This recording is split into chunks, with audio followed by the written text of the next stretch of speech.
여러분 안녕하십니까? 오늘도 참으로 좋은 날입니다. 하나님의 영광이 충만하시기 바랍니다. 저는 오늘 여러분과 함께 빌립보서 4장 15절로 20절의 말씀을 가지고 하늘나라 축복의 법칙이라는 제목으로 은혜를 나누고자 합니다. 이 세상 사람 중에 복받기를 싫어하는 사람은 한 사람도 없을 것입니다. 그런데 많은 사람들은 기독교를 의식적이고 형식적이며 도덕적인 종교로만 여김으로써 하나님께 나아가 복을 구하는 일을 이상한 일처럼 여기고 있습니다.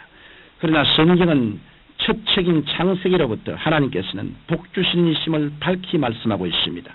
창세기 1장 28절에 하나님이 그들에게 복을 주시며 그들에게 이르시되 생육하고 번성하여 땅에 충만하라. 땅을 정복하라. 바다의 고기와 공중의 새와 땅에 움직이는 모든 생물들을 다스리라고 기록하고 있는 것입니다.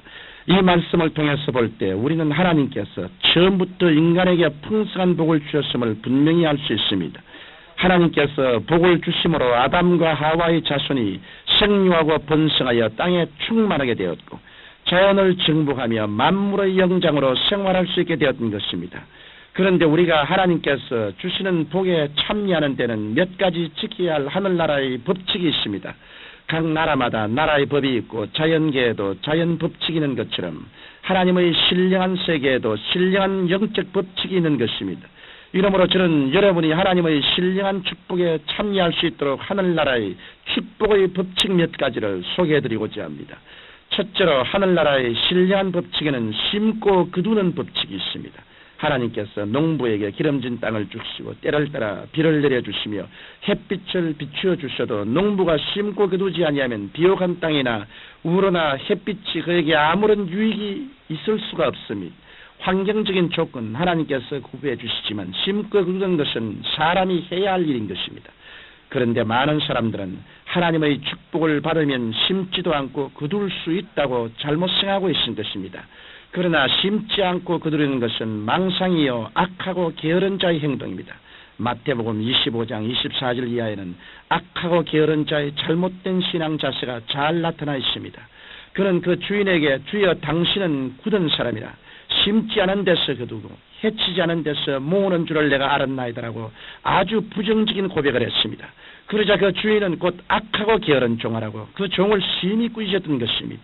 이처럼 먼저 심어야 거둘 수 있다는 진리는 극히 간단한 것이지만 많은 사람들이 이 사실을 망각하고 살아갑니다. 하지만 심지 않으면 절대로 거둘 수는 없는 것입니다.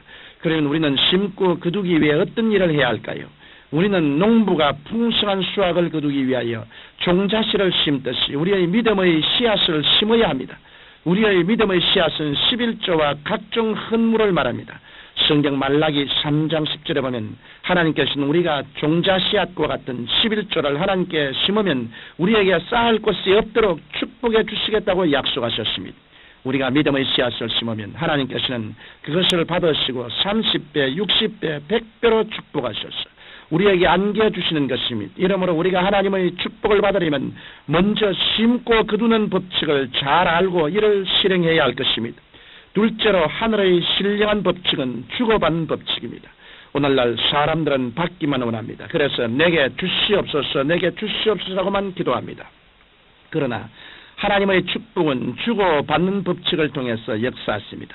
성경 누가복음 6장 38절에 보면 주라 그리하면 너희에게 줄 것이니 곧 후이 되어 누르고 흔들어 넘치도록 하여 너희에게 안겨주려고 말씀하고 있습니다. 우리가 하나님께 드리고 이웃에게 나누어 주면 하나님께서 누르고 흔들어 넘치도록 하여 친히 우리에게 안겨주신다는 말씀인 것입니다. 우리가 먼저 하나님께 드리면 하나님께서는 우리에게 반드시 되돌려 주심이 하나님께서는 결코 빚지시지 않으십니다. 우리가 드린 것에 더 넘치도록 하여 되돌려 주시는 것입니다. 또한 우리는 양의 많고 적음에 상관없이 남에게 나누어 주어야 합니다. 잠언서 11장 25절에 구제를 좋아하는 자는 풍족하여질 것이요 남을 윤택케 하는 자는 윤택하여지라고 말씀하셨습니다. 이러므로 우리가 하나님의 축복의 역사를 체험하려면 주고받는 법칙을 잘 시행해야 하는 것입니다. 셋째로 하늘나라의 신령한 법칙은 대접을 하고 대접을 받는 법칙입니다. 이 세상에서 대접받기를 원하지 않은 사람은 한 사람도 없습니다. 그런데 사람들은 서로 먼저 대접받으려고만 하지 대접을 해주려고는 하지 않습니다. 그러나 이렇게 되면 결국 아무도 대접받을 수 없게 되고 말 것입니다. 마태복음 7장 12절에 그러므로 무엇이든지 남에게 대접을 받고자 하는 대로 너희도 남을 대접하라. 이것이 율법이요 선지자니라고 말씀하셨습니다.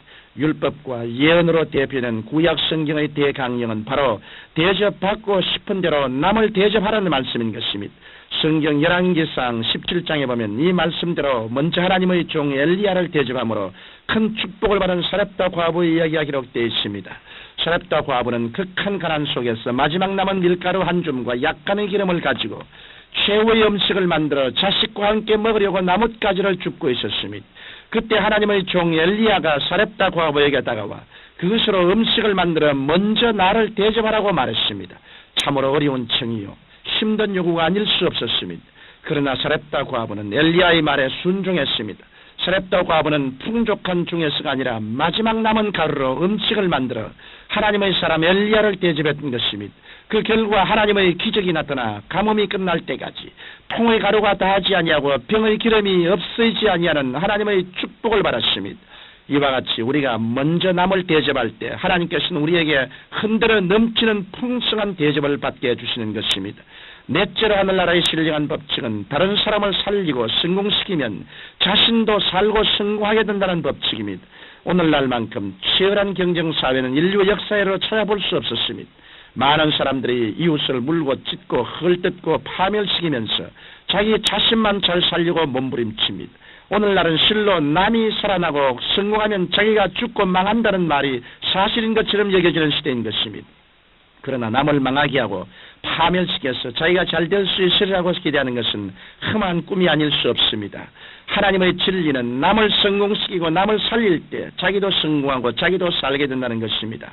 우리가 남에게 성공을 주면 성공은 우리 속에서 먼저 성취되어 나가고 우리가 남을 파멸시키면 그 파멸이 우리 속에 먼저 작용해야 되는 것입니다. 이러므로 우리는 항상 다른 사람들을 살리고 성공시키려고 애써야 합니다. 그럴 때 우리의 이웃과 사회와 국가는 물론 우리 자신이 잘되고 행복하게 되는 것입니다. 청취자 여러분, 하나님께서는 축복의 근원이 되셔서 우리에게 복 주시기를 원하십니다. 그런데 우리가 하나님의 축복을 받아 누리려면 하늘나라의 신령한 법칙을 실행해야 합니다. 하늘나라의 법칙은 심고 거두는 법칙이요 주고받는 법칙이요 대접하고 대접받는 법칙이요 다른 사람을 성공시키고 살릴 때 자신도 성공하고 산다는 법칙입니다. 여러분들은 이 귀한 하늘나라의 축복의 법칙들을 자신의 생활 지침으로 삼고 한번 실행해 보십시오. 그럴 때 하나님께서는 하늘문을 여시고 하늘의 신령한 복과 땅에 기름진 것으로 쌓을 곳이 없도록 축복해 주실 것입니다. 살아계신 아버지 하나님, 이 하나님께서 가르쳐 주신 신령한 법칙을 우리 모든 생활에 적용하고 실천할 수 있도록 축복하여 주옵소서. 예수님 이름